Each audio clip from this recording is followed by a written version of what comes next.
Hi, and welcome back to the Fireball Kings channel. We're going to discuss kind of a timely and specific topic today. A little background. This is the winter of 2018 and 2019. In the news, there's 800,000 federal employees who have gone without a paycheck for apparently for 2 pay periods so far. We are one of those families. Yet, we're not in any hurry for the president to surrender his principles. We're going to make it through this just fine. Why, you may ask? Well, we've done a few simple things, maybe complex, but we've taken a few steps to prepare, not just for retirement, but also what I'll call early retirement. And these weeks that we're out of work because of the government shutdown, we're going to consider those to be a few weeks of our early retirement. Hopefully, there'll be a permanent early retirement sometime later as we get closer to actual retirement age. But we've got the funds to do a little bit of early retirement here, a temporary retirement. But anyway, we've done a few simple things that combine some common financial advice into our overall Fireball strategy. You see, it's a common recommendation to keep an emergency fund of 6 months to a year of income. Typically, the advice is to keep it in a safe or low risk account. If you've watched any of my other videos, you may realize that I'm just not a big believer in low risk, low reward accounts. So I compensate for that by insisting on a higher balance as well as a higher potential reward. I call my rainy day fund the Fireball account. I also refer to the Fireball account occasionally as our early retirement account, like I did before. Maybe now it will start to become apparent that the Fireball account has many purposes and many benefits. The 5 main objectives for the Fireball account. Number one is to grow over time through investment, through a solid investment plan. You can view our other Fireball investment. We've got a Fireball investment seminar that explains that plan in pretty good detail. Also on our YouTube channel.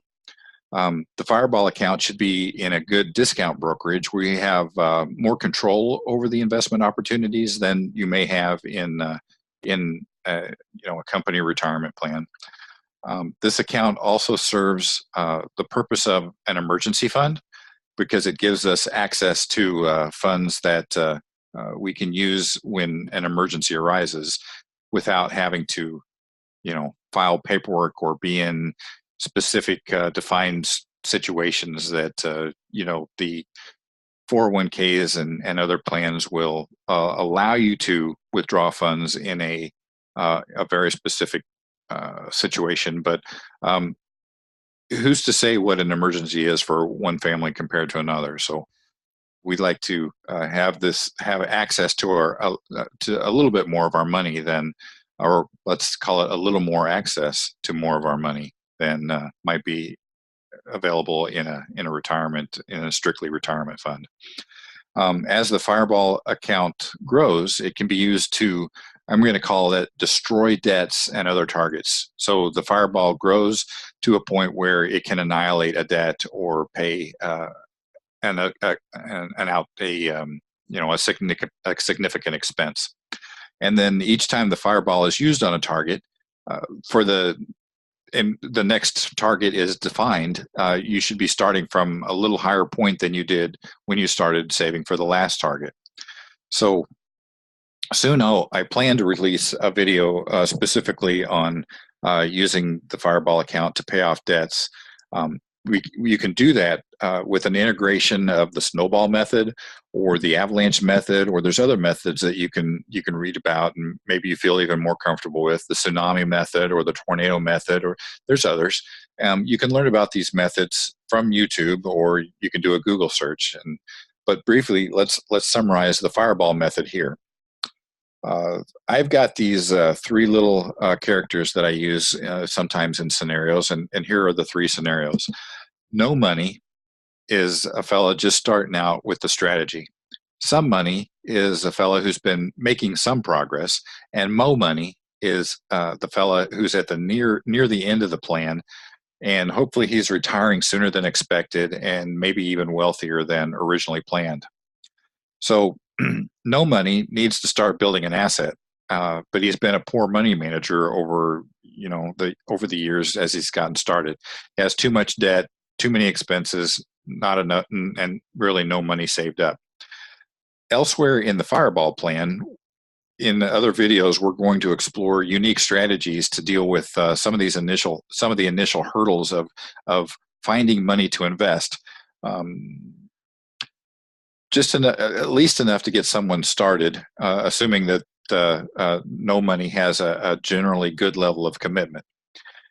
Then using the debt relief strategy of your choice, whether it's snowball, avalanche, or whatever, no money gets to decide on the first Fireball target. So for this example, let's just assume a $1,000 personal loan with some interest rate of maybe 6%-ish. The minimum payment is maybe $50. Maybe this is all reasonable, maybe not, but it is just an illustration.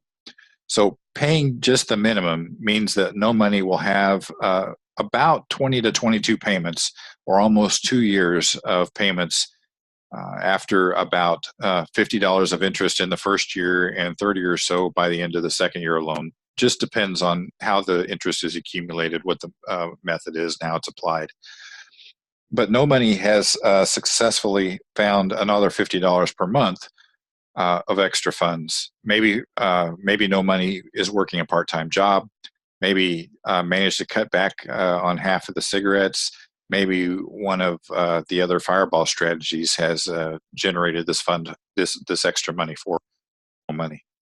But adding this to the original minimum payment will reduce the total time to pay off the debt by about half. A little less than half. Let's just call it 11 payments. When the loan is paid off, though, no money is still, guess what? No money. But what happens if no money decides to add this extra $50 to a Fireball account? And the Fireball account, obviously, because it's in a brokerage, we're going to put the money in the account, but then invest it based on our solid, sound investment strategy of choice. Like I said, you can find out what the specific Fireball strategy is in the Fireball investment seminar video. But let's just say the account gains 8% average for the next 2 years, and realize that I'm throwing this number out. I'm just tossing it out there. It's a number only for illustration purposes. It's going to be more or less. And less is definitely a possibility, including the possibility that it could be a loss due to market performance. Because this is money that you're contributing regularly, though, on a monthly basis, you gain the benefit of dollar cost averaging, which should somewhat reduce any losses and should slightly boost gains. I've explained dollar cost averaging in other videos as well, so you'll see, or you can do a Google search and to understand the principle in more depth. Anyway, after a year, when the loan is paid down, we've paid off at $50 a month for a year. We've paid off $600 of principal and accumulated some interest. So let's say that the loan balance is down to about $420. This is just, like I said, ballpark figures. The Fireball account, during that same period, we've added $50 a month to our brokerage account, to our investment, and it's grown from we started at zero, added $600, and hopefully showed something close to an 8% gain, or maybe $20 or so.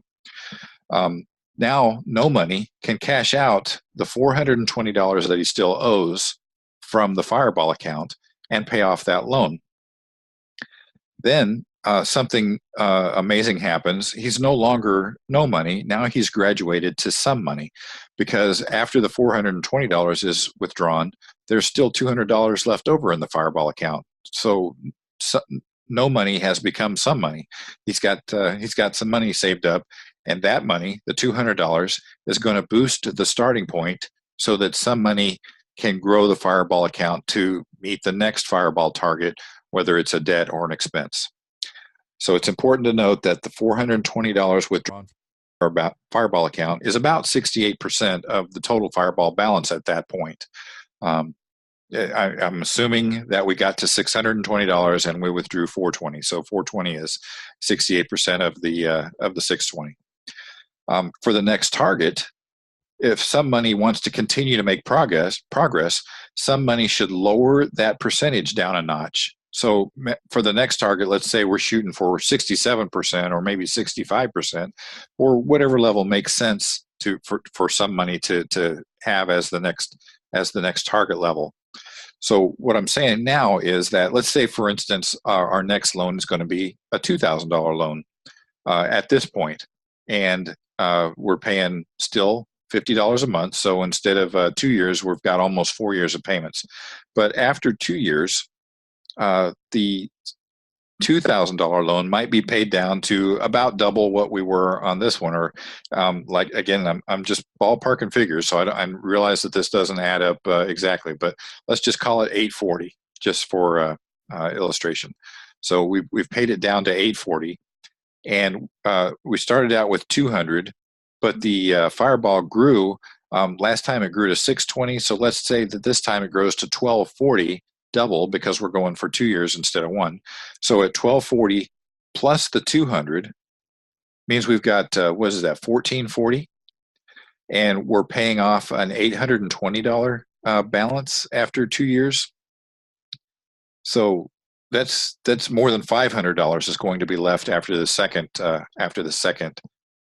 target is eradicated by the Fireball. So each time a new Fireball target is overtaken, some money should have made a little more money, a little more progress, and should have a little more money remaining than the last time. This is guaranteed by ratcheting these numbers down each time. Then ultimately, some money, what we're striving to do is to reach the last Fireball objective. The last objective is always, because this is not just the Fireball to blast out the debts out of our way and blast some outstanding expenses that need to be taken care of, like maybe at some point, replacing the car. You need a big down payment for a car, something like that. Those kind of expenses can also be worked into your list of Fireball objectives, of your Fireball targets. But anyway, the final objective is to have a balance that's high enough to pay, instead of one expense, we want to pay all of our monthly expenses, including our retirement dreams for an average month. And in that time, we want to use historically, or in popular financial advice says you should probably spend about 4% of your retirement each year to pay your living expenses. We want that's assuming that we follow the traditional portfolio model and we're earning income on our investments later in life. Like I said, I don't intend to reach the point of having the most money in my life and then decide that my investment strategy is no longer going to be successful and change the strategy to try to invest for interest only, or as in an income investment strategy. I'm still going to try to grow. So I'm 4% is probably too high of a number. Let's shoot for 3. Maybe if you're more aggressive, even 1 or 2% per year. Also, in our last Fireball objective, we want to outpace inflation. And also in our final Fireball objective, we want to do this for the rest of our life in perpetuity. That should be the last Fireball target. And it should include, we need to take into account all of our retirement resources. So our IRAs get included. We're not working on early retirement anymore. Now we're actually working on retirement at that final Fireball objective. We get to include our IRA retirement income, our Social Security income, if we're drawing a pension or have some other kind of benefits. All this gets to be deducted from our monthly expenses before you have to consider whether we're hitting that 1, 2, 3, 4% per year target. So when this is achieved, some money is going to graduate to what we'll call Mo money, as in now having more money than needed for the remainder of Mo money's retirement and life. So having just enough, having just barely enough to retire, having just barely enough to retire, and therefore following the traditional portfolio model to protect that money from running out too soon. I consider that setting the goal, setting the bar far too low for a fireball plan. I want to leave something significant behind when I'm gone, um, to do great things for my family and maybe even for the world. Um, Warren Buffett, uh, if he was to lose half his fortune next year, Warren Buffett would still have billions. And you know what? If he had 2 bad years in a row and lost half again the following year, he would still have billions. So I like to pose the question: is Warren Buffett at his advanced age? I shouldn't probably, I don't mean to be uh, disrespectful of his age, but Warren Buffett's beyond most people's average retirement age. Has he changed his retirement plan to an income only plan? That's not the case. Warren Buffett's retirement is being paid for by the continued growth of his portfolio. He's invested in, well, his company Berkshire Hathaway is invested in things like Coca-Cola and Geico Insurance and massive companies. So he's not changed. He's not following the traditional portfolio model. He's living a life that he can't outpace it. You can't say he can't. Anyone could spend any amount of money, but Warren Buffett's life has been, he set his habits up. He's lived off his money all this time, and at this point, especially in this year, just here about September, he probably achieved, like most of us, a record level portfolio at that point. So he's living the Warren Buffett retirement, and that's what I want for all the Fireball investors, all the Fireball debt management followers.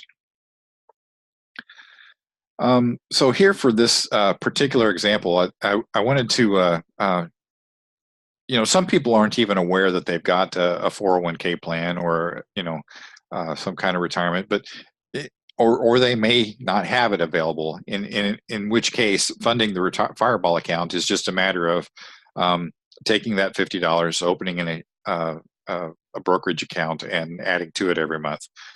Let the Fireball account grow. Some people do, however, have access to retirement savings through work, through their employer. These are usually called something like a 401k or a 403b plan. The federal employees that I'm talking about earlier have a plan that's like a 401k plan. It's called a thrift savings plan. I'm not sure, who qualifies for the thrift savings plan among the federal workers. It's a lot of people, and some of them maybe aren't even aware of it. And at this point, I should say that for this particular government shutdown, if you haven't already done something like this, it's too late to start. If you're laid off, these plans don't have a provision that I'm going to talk about next.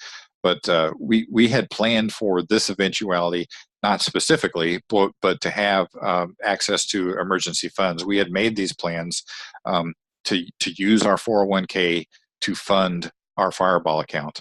So I'm hoping you'll consider this strategy.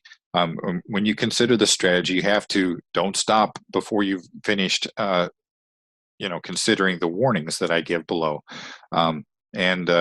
Anyway, but I hope you consider the strategy before you need the emergency funds in the future that maybe you don't have now. Then to tell you how I came across this strategy, there was about 15 or 20 years ago. I was making about $40,000 a year and had the access. I was maxing out my 401k plan. Maxing out meant 10% of your salary. So $4,000 a year I was dropping into my 401k plan. I also worked a part-time job, so I had access to more money. Um, I wanted to, and I was able to save more.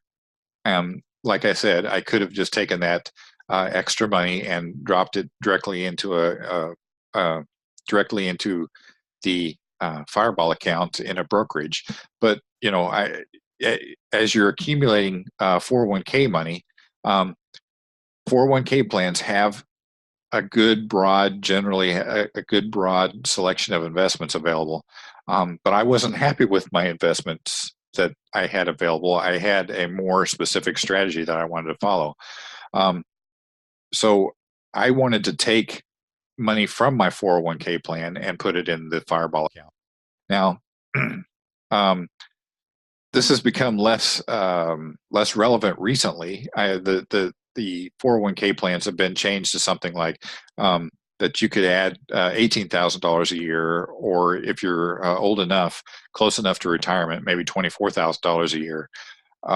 Your employer or your financial advisor can help you understand the specifics of your company plan.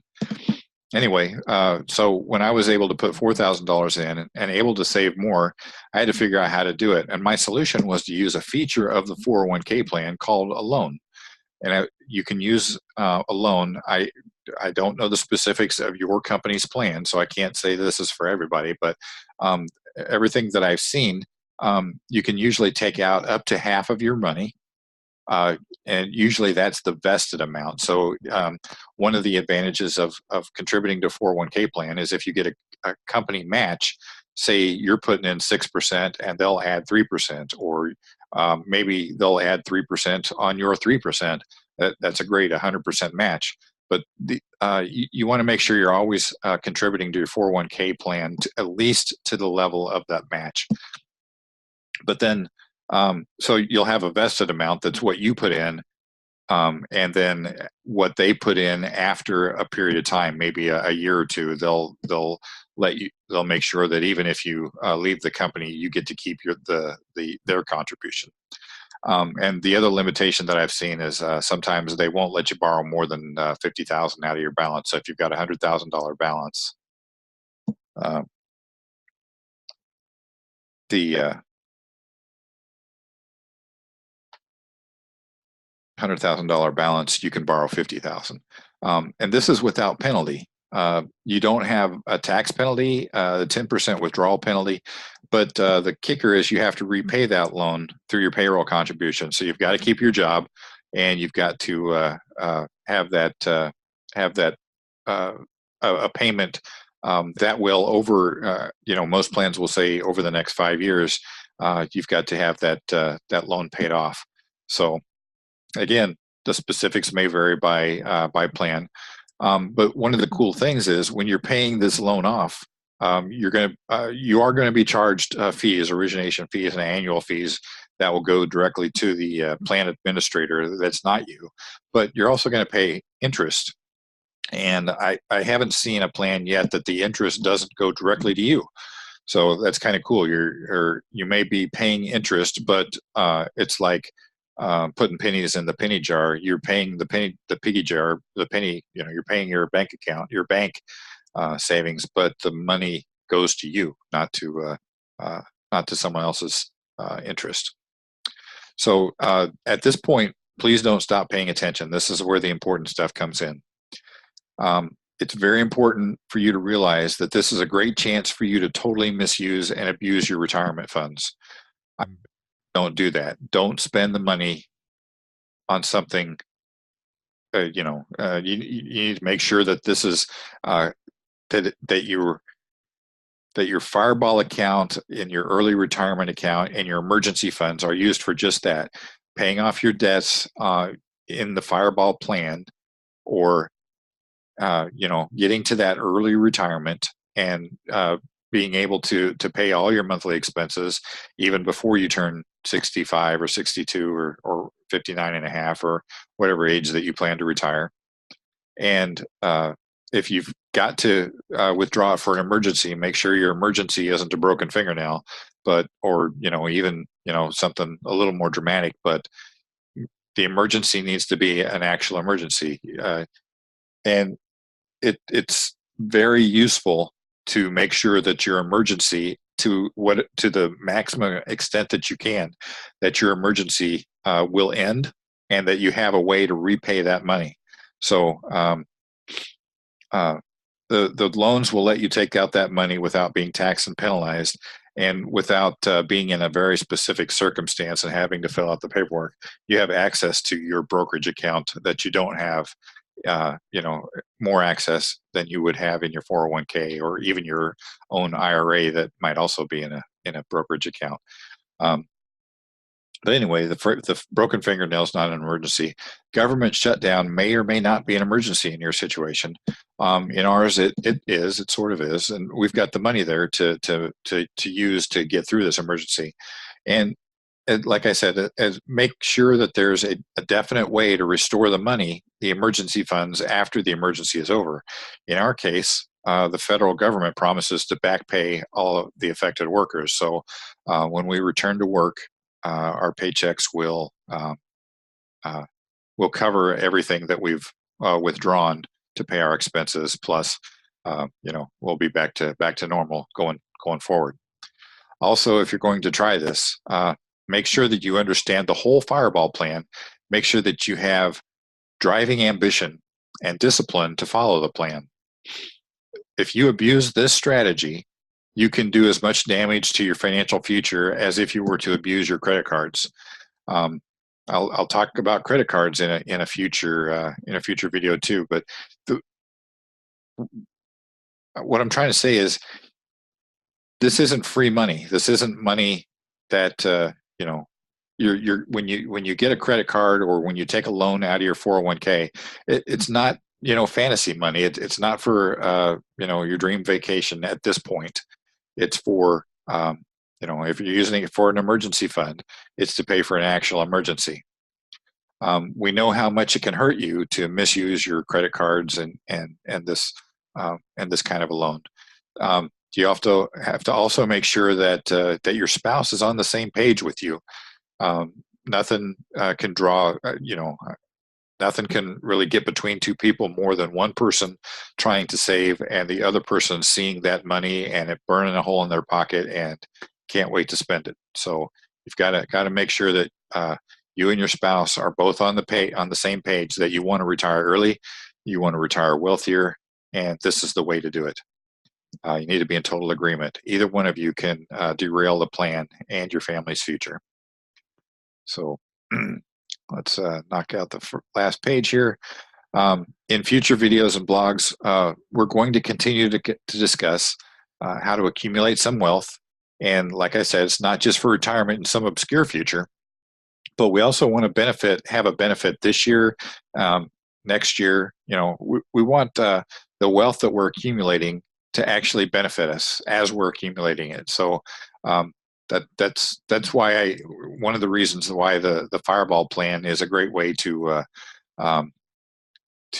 set small goals that you can meet, and knock out your debts, or knock out maybe there's a home improvement that you need that'll raise the value of your home and make your life a little nicer. Those kinds of things can be put on your Fireball targets. And debt is where you get yourself in between a rock and a hard place. In other videos, we're going to discuss little tricks to get you out of that, out from between the rock and the hard place, carving your way through the rock. And we want to benefit, like the millionaires and billionaires, from the incredible tidal power of the American economy. If the American economy is doing well and your stock investments are doing well, and you were using them to, in this Fireball method, this is money that you gain without putting hours of time and sweat into the effort. It's nice to have. When I started the Fireball method, within a few months, the Fireball had grown to a point where I could pay off. It wasn't a big balance, but I was able to pay off one of my vehicles. So suddenly, I've got that vehicle payment adding to my, the snowball strategy that's applied in the Fireball Fireball plan, and my vehicle's free and clear. So these are the kinds of things that you'll see as a short-term benefit. And but you need to always remember, I'm not a financial advisor. I don't know your situation, so I certainly can't be your financial advisor. You can't take this as strictly as advice. These are things that I'm sharing uh, with my family and my kids. I want my kids to understand these principles. You're welcome to suffer through the entertainment value, the historical value, and the informational value. It is completely appropriate for you to seek more counsel from a trusted financial advisor who completely understands your own situation. I'll be posting some more videos, some on financials, some on tech and computer programming. And somewhere in these videos, we'll reveal more of the reasons why we've chosen Fireball for our brand. If you wouldn't mind, try subscribing. I'll talk to you again soon.